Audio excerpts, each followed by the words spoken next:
अब आज सभी के लिए एक सूचना है कि राजयोग मेडिटेशन कोर्स 12 अप्रैल से शुरू होगा ऑनलाइन।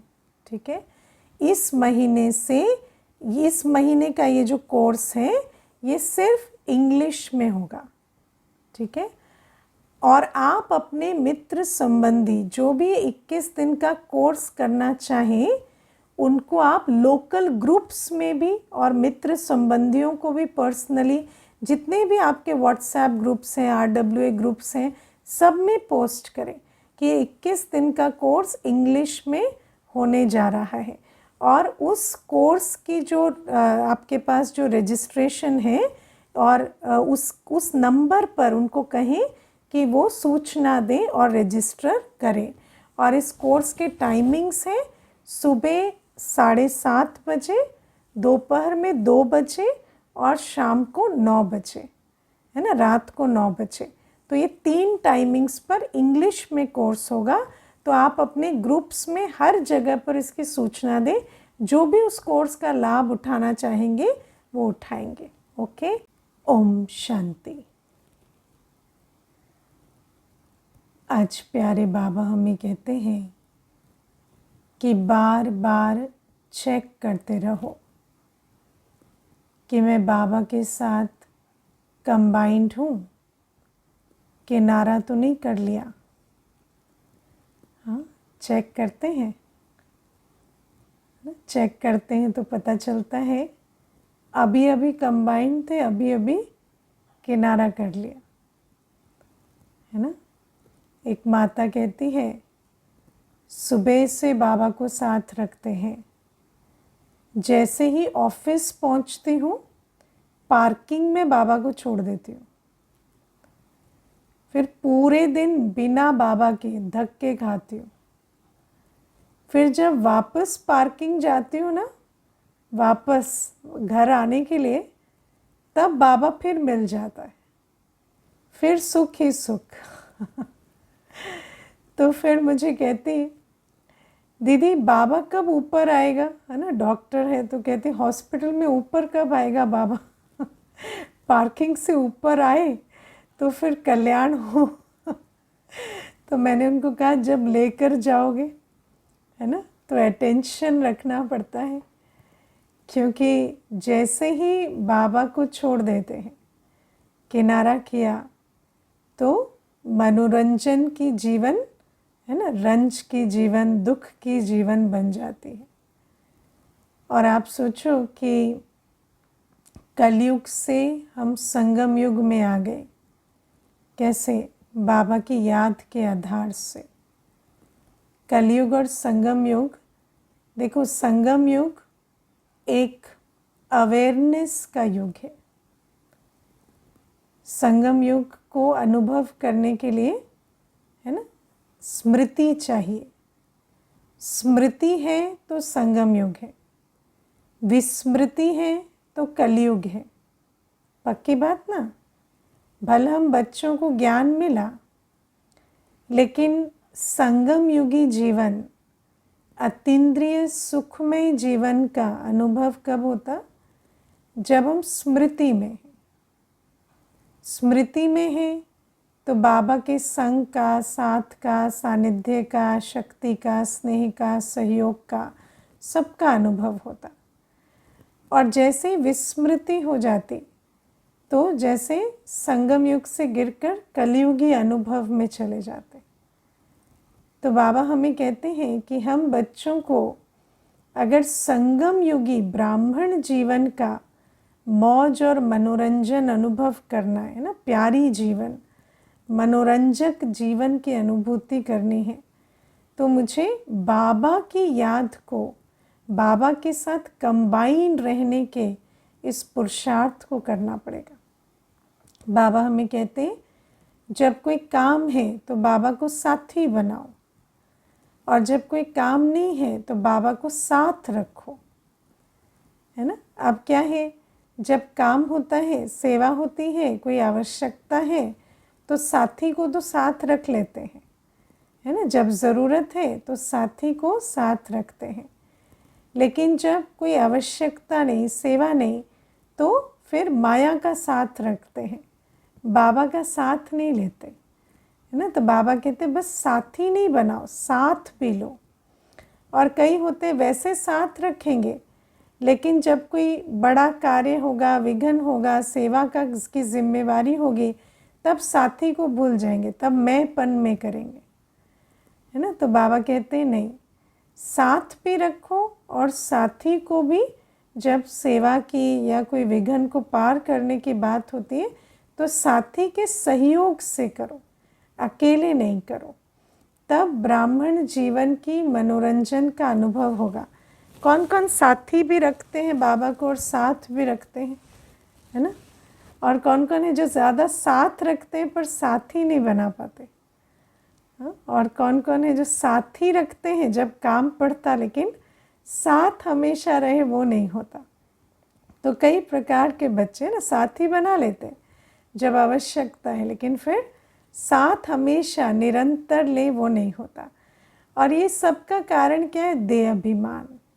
क्योंकि आत्मा निश्चय नहीं करते। तो देखो, ये मालूम है कि मनुष्य आत्मा साथी नहीं बन सकती, है ना। कई ऐसे होते हैं समझते हैं कि भगवान ही साथी है, जब कोई बड़ी बात हो जाती है तो भगवान ही साथी है, तो उसको साथी बना लेंगे।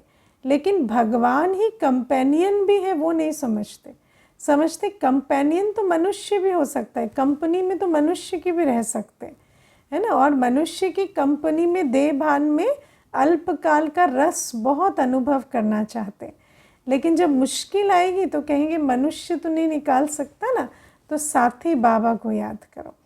तो बाबा कहते नहीं, साथी भी और साथ भी, क्योंकि साथी जब बनाना चाहते हैं तो जिसका साथ नहीं रखते वो साथी भी बहुत मुश्किल याद आता है ना। जैसे है ना, है तो संबंध लेकिन साथ नहीं रहते, तो फिर ज़रूरत के समय भी साथी को पुकारो तो जल्दी अनुभव नहीं होता कि बाबा साथी बनकर खड़ा है। तो बाबा हमें कहते हैं हर समय हर क्षण कंबाइंड रूप का अभ्यास। और ये अभ्यास कैसे होगा? बार बार चेकिंग करो, बार बार चेक करो, है ना। खाते पीते उठते बैठते चेक करो बाबा कंबाइंड है या बाबा से किनारा कर लिया। और फिर जैसे ही चेक किया और पता चला कि बाबा से किनारा कर लिया, तो फिर बाबा को साथ ले लो, फिर बाबा के साथ कंबाइंड हो जाओ। तो ऐसे करते करते करते वो प्रैक्टिस हो जाएगी। जिन्होंने अभी तक एक भी कदम नहीं बढ़ाया इस प्रैक्टिस का, वो तो है ना कदम बढ़ाते बढ़ाते फिर आगे आगे प्रैक्टिस होती जाएगी। और कई होते हैं थोड़ा बहुत अभ्यास करते हैं फिर बीच में छोड़ देते हैं, है ना। ब्राह्मण जीवन में भी क्या है, कुछ दिन अटेंशन रखते हैं कि बाबा को साथ रखना, कंबाइंड रखना, लेकिन फिर कुछ दिनों के बाद अटेंशन गया तो वो अभ्यास छोड़ देते हैं। तो बाबा हमें देखो, बाबा हमें ना बहुत सुंदर अभ्यास बताते हैं, है ना। हमारे ब्राह्मण जीवन को सार्थक, सफल, श्रेष्ठ अनुभूति वाली बनाने के लिए बाबा हमें बहुत सुंदर सुंदर अभ्यास मुरली में बताते हैं। लेकिन उन अभ्यास को ना करें, उन युक्तियों को यूज़ ना करें, तो फिर पुरानी दुनिया के कटु अनुभव से, दुखदायी अनुभव से मुक्ति नहीं मिलती, है ना। तो इसीलिए ये बाबा अटेंशन खिंचवाते। फिर बाबा कहते हैं कि स्वयं को समझो कि मैं बाबा का प्रैक्टिकल प्रूफ या प्रमाण हूँ, है ना। मेरी श्रेष्ठ जीवन ही बाबा का प्रैक्टिकल प्रत्यक्ष प्रूफ या प्रमाण है, ऐसा समझते हैं। जो अपने अंदर ये जिम्मेवारी रखते हैं कि मेरी श्रेष्ठ जीवन ही प्रैक्टिकल प्रूफ है कि बाबा है, सर्वशक्तिवान मेरी पालना कर रहे हैं, पढ़ा रहे हैं, वो माया प्रूफ बन जाते हैं। क्योंकि ऐसा लक्ष्य रखने से अपने अंदर माया प्रूफ बनने के लक्षण आ जाते, ताकत आ जाती है। अब आप देखो, बाबा ने हमें कहा सबसे बड़ा प्रैक्टिकल प्रूफ क्या है, प्रत्यक्ष प्रमाण क्या है कि हम बच्चे ईश्वरीय पालना में पल रहे हैं।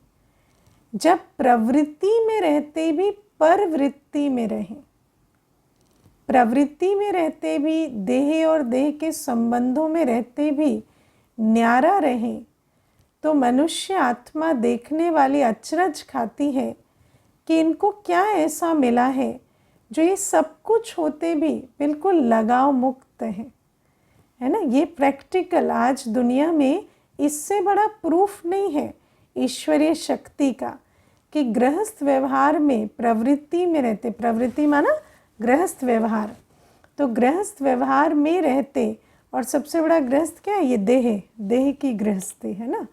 तो ये देह में रहते, देह के संबंधों में रहते, जिम्मेवारी निभाते, बिल्कुल न्यारे उपराम रहे, है ना, बिल्कुल ऐसे रहे जैसे संपूर्ण पवित्र अवस्था में कमल पुष्प प्रभाव मुक्त रहता है, ऐसे रहे। ये प्रत्यक्ष प्रमाण है ईश्वरीय पालना का, ईश्वरीय पढ़ाई का।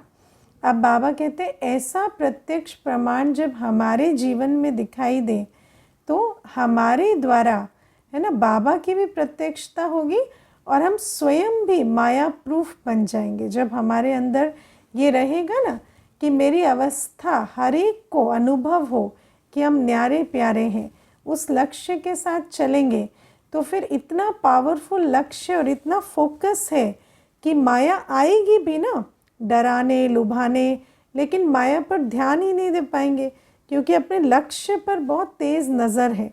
आपने देखा है ना, जब कभी शॉपिंग जाते हो, है ना, तो मार्केट में दो तरह के लोग होते हैं। एक होते हैं जो एकदम उनका ध्यान है कि मुझे जाना है, ये लेना है और आना है, तो उनको कोई भी ऐसे ठग कर कुछ बेच नहीं सकता लेकिन दूसरे होते हैं जिनकी आंख भटकती रहती है ना कि क्या है देखें परखें जाने, तो क्या होता है उनको फिर कोई ना कोई आकर कुछ सामान चिपका जाता है तो वो क्यों होता, क्योंकि आपकी जब आंख भटक रही है तो कोई आकर्षण करेगा, है ना, या कोई और बात होगी।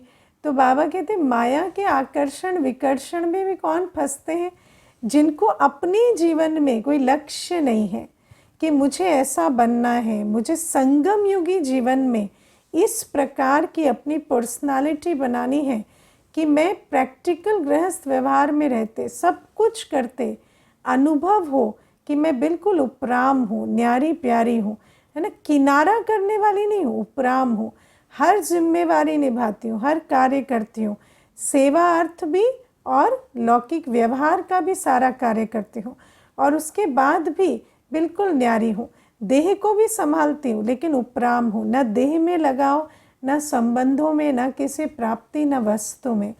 तो बाबा कहते जब ऐसे लक्ष्य लेकर चलते हैं ना तो ऐसे बच्चे माया प्रूफ बन जाते हैं, क्योंकि माया पर उसका ध्यान ही नहीं जाता। माया आती है, अपना खेल करती है साइड में और चली जाती है, उनको अटेंशन ही नहीं देते तो माया को बल ही नहीं मिलता।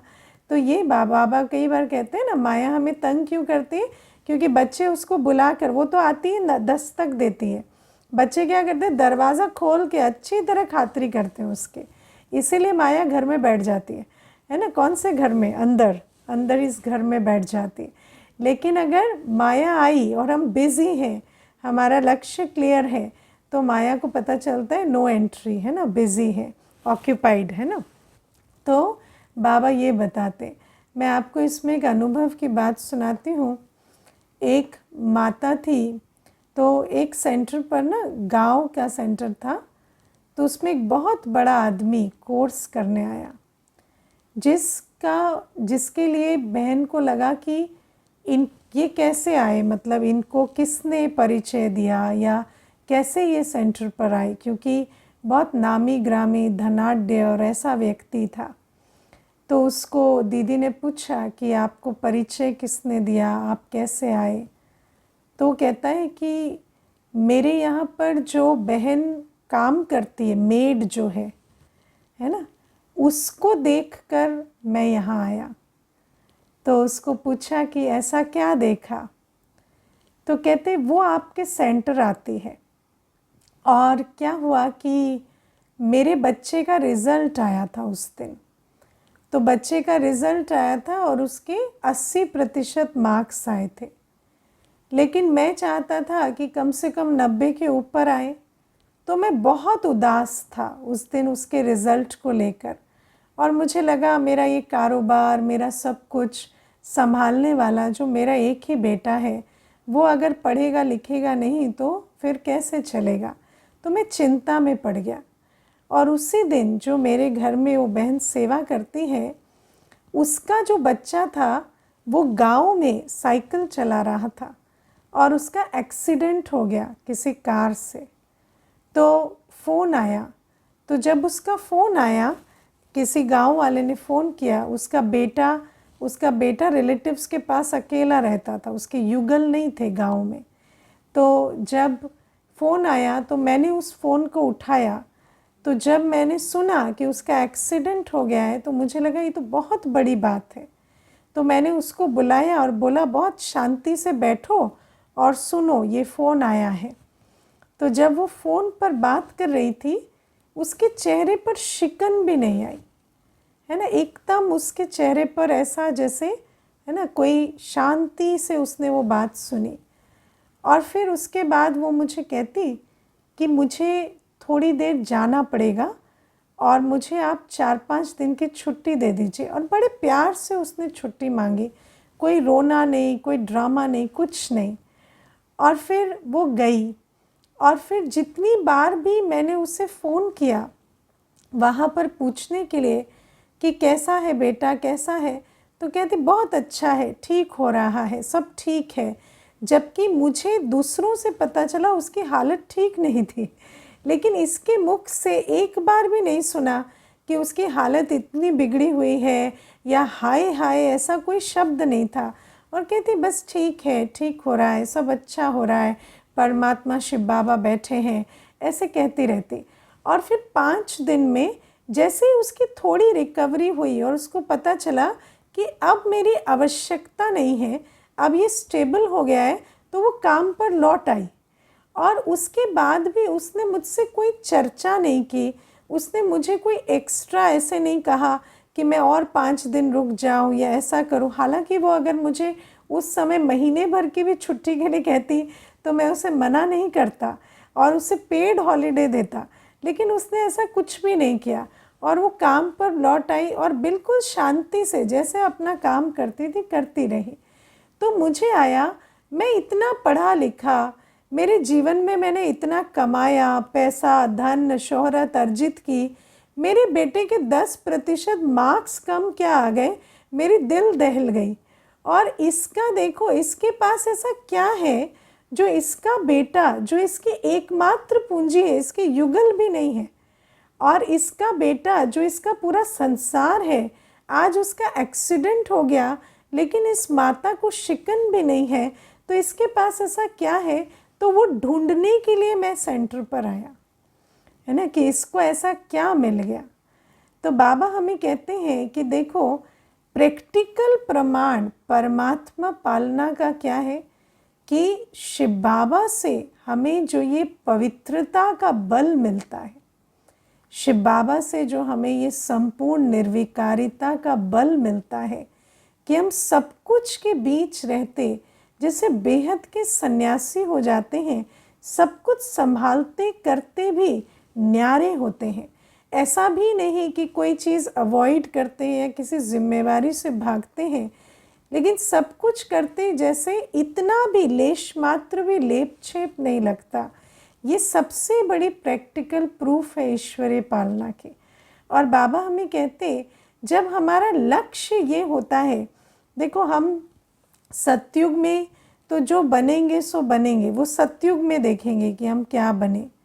लेकिन आज मेरे अंदर एक परफेक्ट ब्राह्मण जीवन की छवि क्या होनी चाहिए, ब्राह्मण जीवन की जो अवस्था है उसकी छवि मेरे अंदर क्या होनी चाहिए, कि मैं ऐसा ब्राह्मण बनूं जो मुझे किसी भी चीज़ को देखकर, कार्य कितना भी काम हो, मुझे घबराहट ना हो, स्ट्रेस ना हो, है ना, तनाव ना हो जाए, है ना। मेड नहीं आई, वैसे प्रवचन दे रहे थे और मेड नहीं आई तो पसीने छूट गए, तो वो कोई श्रेष्ठ ब्राह्मण जीवन थोड़ी हुई।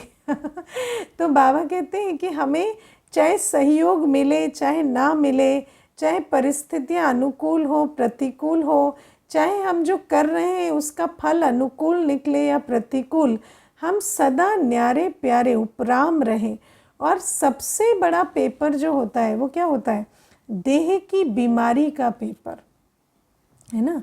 तो जब देह की बीमारी आती है और जब योगी तपस्वी आत्मा उस बीमारी के बीच में भी बिल्कुल शांत पवित्र अवस्था में रहती, तो उससे उस डॉक्टर्स की भी सेवा होती जो उस आत्मा के इलाज के लिए नियुक्त है ना। तो इतनी सेवा उस एक अवस्था से होती है। आप देखो, दादियों का एग्जाम्पल हमने जीवन में देखा कि दादियाँ जब भी हॉस्पिटल गई तो उनकी नहीं, डॉक्टर्स की सेवा हुई।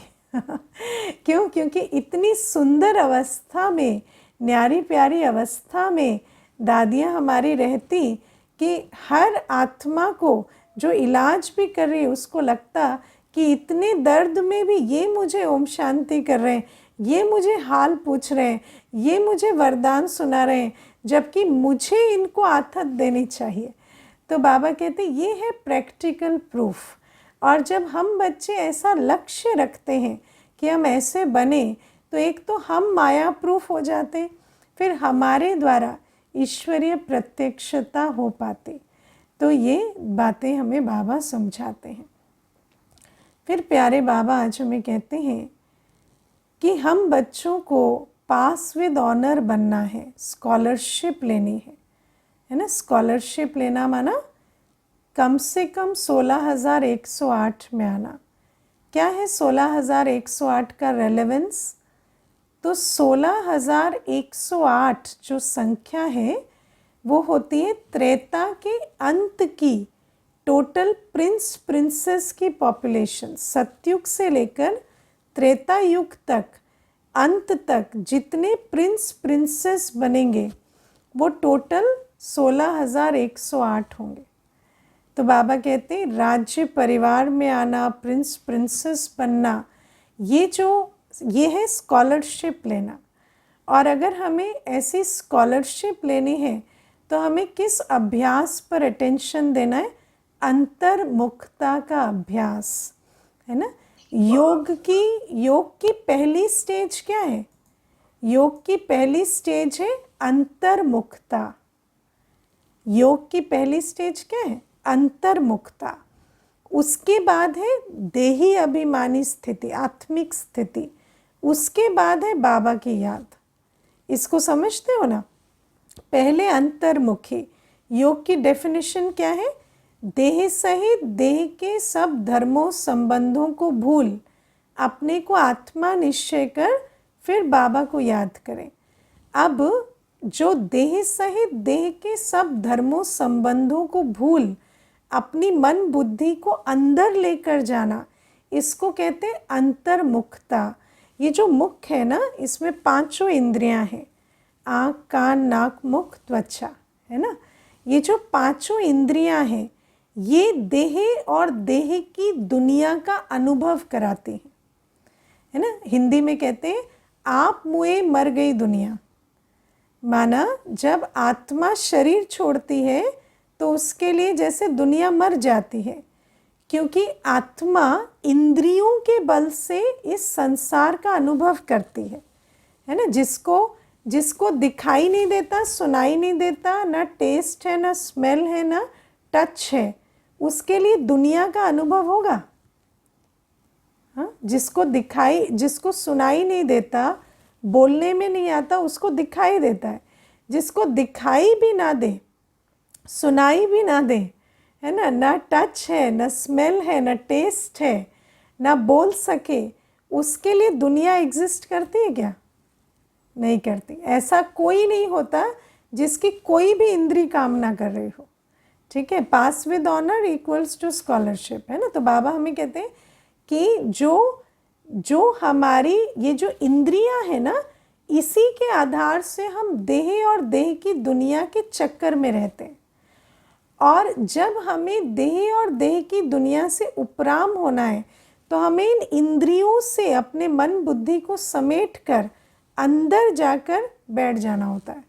आता है ये अंतर्मुखी होना। हाँ, बाबा हमें कहते हैं जानवर से सीखो। है ना। बाबा हमें कहते हैं कि जो कछुआ होता है, कछुआ क्या करता है, खाया पिया घूमा फिरा फिर समेट कर अंदर बैठ जाता है ना। अपने सर को एकदम अंदर लिया और अपने उस शेल में बैठ जाता है। तो ऐसे हमें क्या करना है, मन बुद्धि को बाहर की दुनिया से बिल्कुल हटाकर, जो देख रहे हैं सुन रहे हैं उससे हटाकर और अंदर बैठ जाए। और अंदर कैसी अवस्था है, मैं आत्मा शांत, देही और देह की दुनिया का एक भी संकल्प नहीं, है ना। कर्मयोग में अंतर्मुखी हो सकते हैं, लेकिन उन कर्मों में जो हम रोज करते हैं, है ना, जो रेपिटेटिव कर्म है, जैसे आप रोज रोटी बेलते हैं तो फिर उसमें रोटी बेल रहे हैं, अंतर्मुखी होकर बेल रहे हैं, वो हो सकता है। लेकिन कोई नया काम कर रहे हैं या कोई ध्यान देने वाला, है ना, अब डेंटिस्ट है, दांत की सर्जरी कर रहे हो और अंतर्मुखी हो जाए, है ना, तो कुछ का कुछ कर दे, तो ऐसा वाला नहीं, है ना। तो बाबा हमें कहते हैं कि कर्मयोगी अवस्था में भी अंतर्मुखी हो सकते हैं, लेकिन मूलतः जो है ना, जो बैठकर अभ्यास करना और फिर जो रोज़ के काम हैं जिनमें रेपिटेटिव काम है, दिमाग नहीं लगाना पड़ता, बुद्धि नहीं एकाग्र करनी पड़ती, उसमें अंतर्मुखी हो सकते हैं। तो जब अंतर्मुखी होकर मन बुद्धि को समेट कर अंदर मैं शांत आत्मा और मेरा बाबा, अंतर्मुखता की स्थिति में बस मैं और मेरा बाबा, तीसरा ना कोई, है ना। मैं आत्मा शांत, एक ऐसी शांत कि इस पुरानी दुनिया का एक भी संकल्प नहीं है, क्योंकि अंतर्मुखी अवस्था में अंदर की कोठरी में इस पुरानी दुनिया का एक संकल्प भी प्रवेश नहीं करता, है ना। ऐसी कोठरी बनाई है अंदर, हाँ, अंतर्मुखी अवस्था में जब बैठते हैं तो ऐसी कोठरी है जहाँ बस आप और बाबा, और पुरानी दुनिया की कोई भी बात नहीं, एक संकल्प भी नहीं। तो बाबा कहते हैं इससे हम योगी बनते, जो अंतर्मुखी होते वो योगी होते हैं। और जो अंतर्मुखी योगी होते हैं उनकी निशानियाँ क्या होती हैं, पहला, वो देह अभिमान में आकर रूसते नहीं, लड़ते झगड़ते नहीं। हाँ, कौन कौन कहेंगे ना रूसते हैं ना लड़ते झगड़ते हैं, बताओ। हाँ, कभी रूसते नहीं, कभी लड़ते झगड़ते नहीं, किसी के कर्मों को देखकर, बोल को सुनकर ना रूठना ना लड़ना झगड़ना, है ना। तो पहली निशानी योगी की निशानी। दूसरी निशानी, चलन बहुत रॉयल होती है। रॉयल माना जैसे अगर राजा को कोई गिफ्ट देंगे, रानी को कोई गिफ्ट देंगे, तो रानी ऐसे नहीं कि 10 सेकंड उस गिफ्ट को देखती रहे, वाह कितना अच्छा गिफ्ट है, ऐसे नहीं। रॉयल माना आँख नहीं डूबेगी। कोई भी चीज़ हमें साधारण लगे, कोई भी ऐसी चीज़ नहीं इस दुनिया की जो मुझे आकर्षण कर सके या विकर्षण कर सके, जिस चीज़ को देखकर मुझे बुद्धि वहाँ अटक लटक जाए, ऐसी एक भी चीज़ इस संसार में ना हो। तो बाबा कहते ऐसी रॉयल चलन होती है योगियों की, वो बस देखेंगे और साक्षी हो जाएंगे, उनको कोई भी बात आकर्षण या विकर्षण नहीं करती, है ना। तीसरी निशानी, बहुत कम बोलेंगे, है ना, बहुत कम बातचीत में आते हैं। कम बोलना योगी की निशानी है, बहुत थोड़ा बोलते हैं, ठीक है।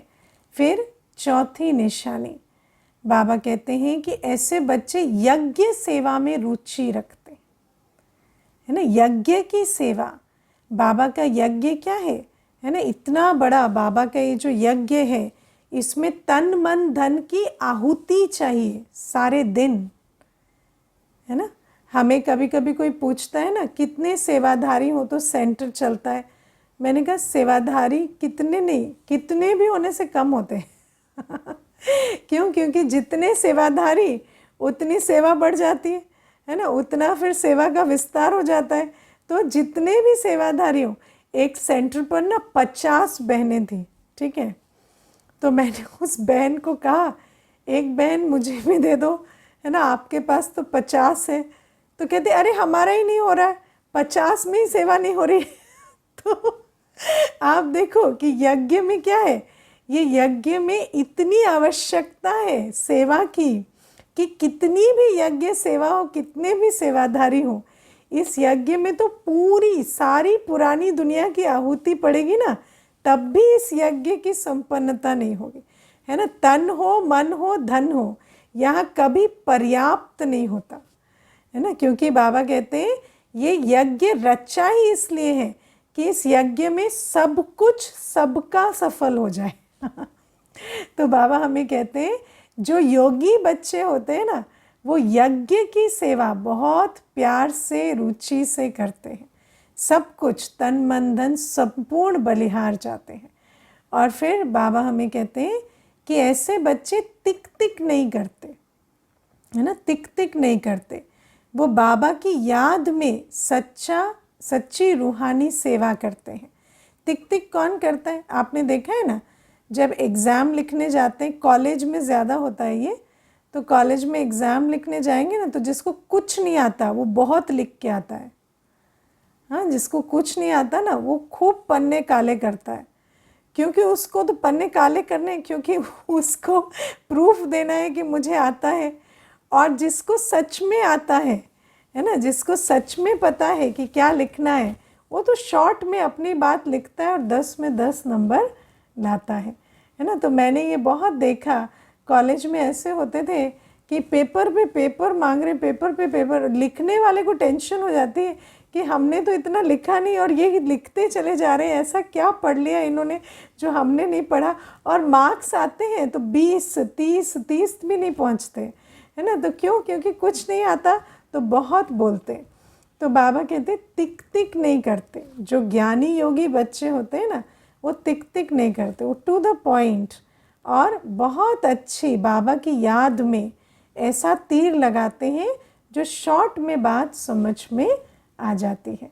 और ज़्यादा तिक तिक यहाँ वहाँ की बातें करने की आवश्यकता नहीं है। ज्ञान जो है आत्मा का, बाबा का, ड्रामा का ज्ञान, इन 3 बातों के सिवाय, इन 3 बातों में हम भले कितना भी विस्तार करें, है ना, क्योंकि जितना घोटेंगे, जितना उसके विस्तार में जाएंगे, उतना बात बुद्धि में बैठेगी।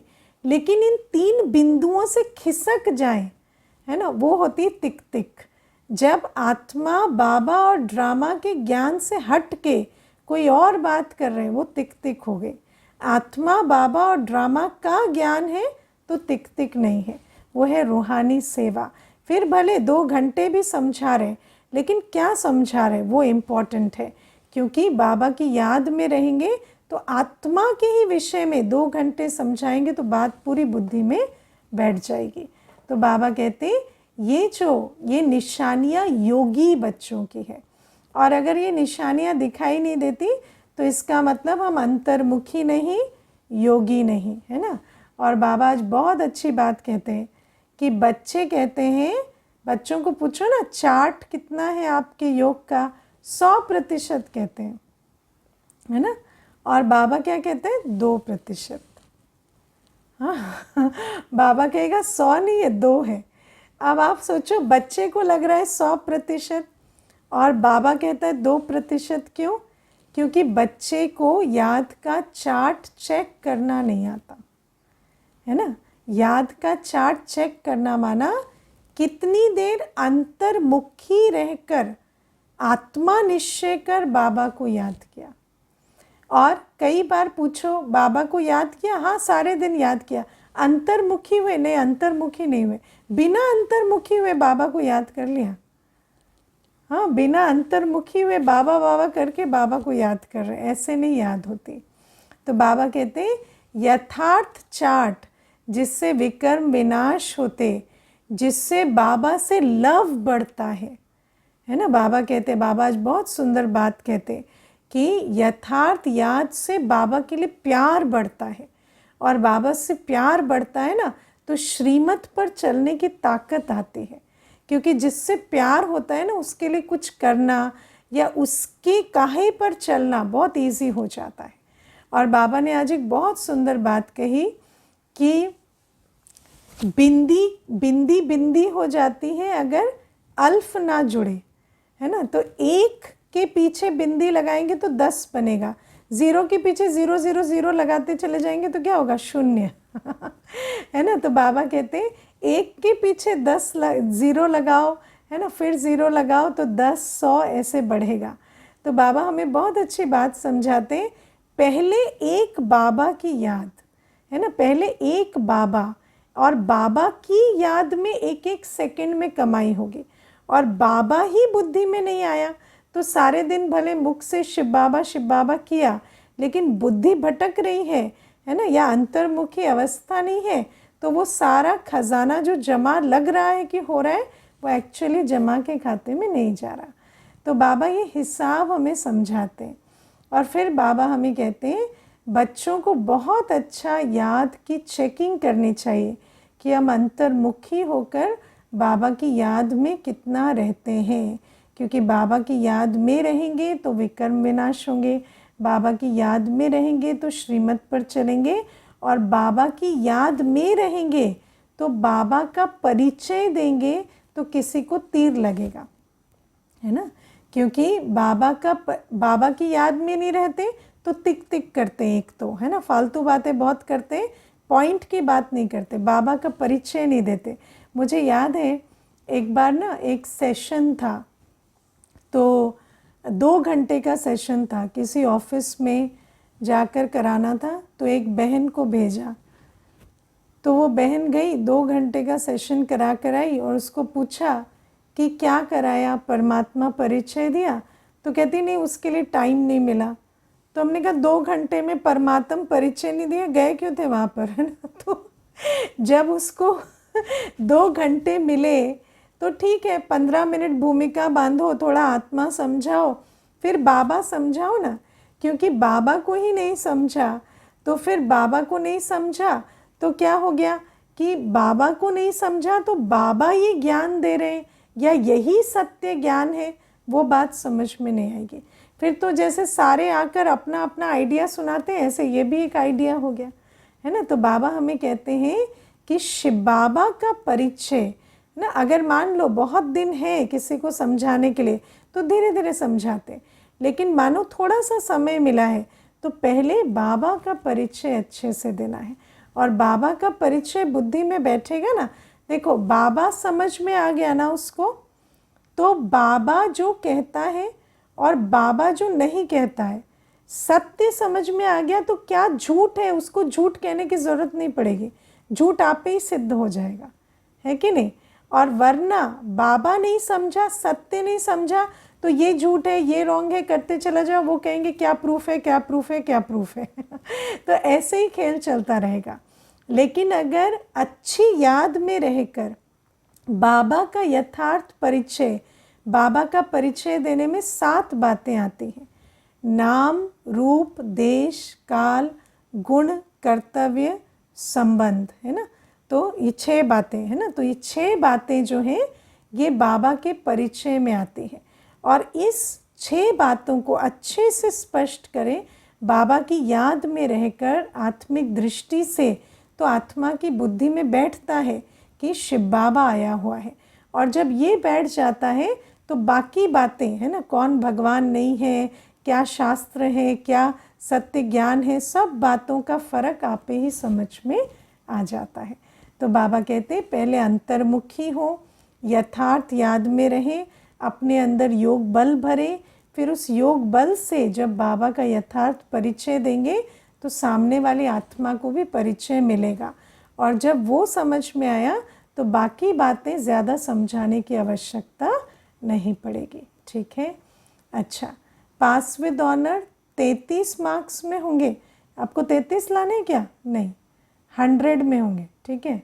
हमें 100 का लक्ष्य रखना है हमें नहीं सोचना कितने में पास विद ऑनर होंगे, हमें हर सब्जेक्ट में 100% मेहनत करनी है। अच्छा, कल सतगुरुवार है, तो कल सभी सुबह 7:30 बजे मंथन करेंगे, है ना। लक्ष्य यही रखेंगे कि सुबह 7 बजे से योग होगा, 7:30 मंथन होगा, और 8:20 पर प्यारे बाबा को हम भोग स्वीकार कराएंगे।